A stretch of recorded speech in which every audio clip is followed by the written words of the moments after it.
Mr. Chairman, I rise to support this resolution because this matter has to be considered and to reconsidered as planning goes on right at the beginning. I must say that this village industry, despite all brave talk on the part of the Planning Commission and the government, has been given a back scent by the Planning Commission, and I think a lot has to be done in order to reorientate the entire approach with regard to village industries. I generally agree with much of what has been said by the two speakers who have preceded me, and I should like to add a few suggestions to what they have said. Now, even we are fighting the British, one of the indictments against the British rule was that it led to the ruination of our village and cottage industries. This criticism was absolutely justified, and the meaning of it was not fully seen at that time, perhaps as it is seen today.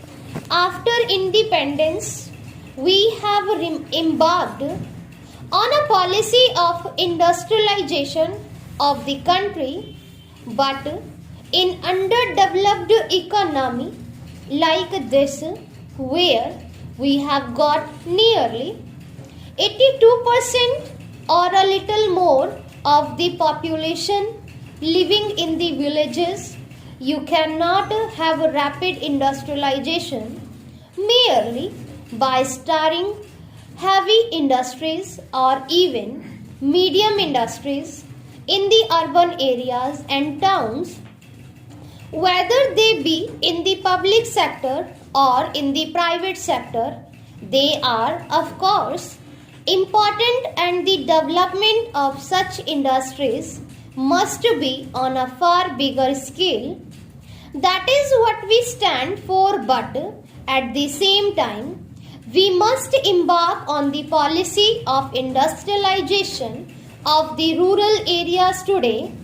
There was a time when capitalist economists almost took it for granted that with the development of capitalism, rural industries must go, and in fact in Europe in the beginning of the 20th century we saw in Germany and other places many small scale and village industries going out of existence as capitalism grew. Monopoly capitalism, which is growing in our country, also has a tendency to crush the small and medium industries, let alone village industries.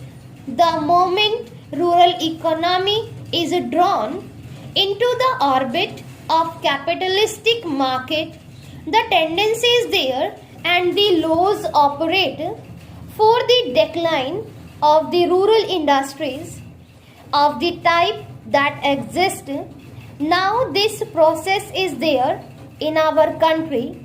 Artificially, we are trying to maintain some. Dictation start now. In the rural areas, you have nearly 3.5 million new job seekers every year. Rural industry must be viewed from the larger angle of industrialization of the country, from the point of its employment potentialities, and also from the point of view of raising the standard of living in the country. Yesterday, here the Prime Minister was saying that unless agriculture looked up, national income would not go up still higher, and the standard of living would not go up.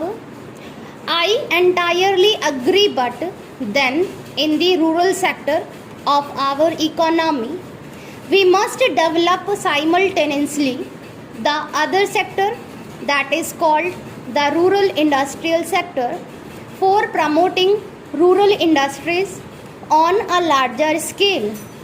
That is not being done. Now I would find in our country, and we heard complaints that these industries were not getting help. The artisans are not only not taken care of, but they are sent to their doom by the government in many places. I found that in the south also many fine handloom industries which should be nursed by the government and developed with all the attention and care are allowed to go out of existence. Therefore, it needs a serious rethinking on the part of the Commission as to how can we set about this task. It is not just a question of supplementing something, it is a question of developing a dynamic sector in our economic life in the countryside, because we cannot envisage a situation where industries will be developing only in the towns and the problems will be solved. Bigger industries and certain other medium industries will certainly develop and should develop in the towns. At the same time, small industries through cooperatives, state sector, individual enterprise and through artisans should also develop in the countryside. This is how we can step up the rate of industrial progress of the country. These industries can cater to the consumers' needs to a considerable extent, relaxing our pressure on imports and also helping the development of certain vital industries. Apart from providing employment, the employment question is very important. Now, at the same time of the last general election, the gentlemen of the Congress party issued a manifesto written by Prime Minister Nehru, in which they have said that unemployment would be reduced in the course of the next 5 years. At that time, it was 53 lakhs.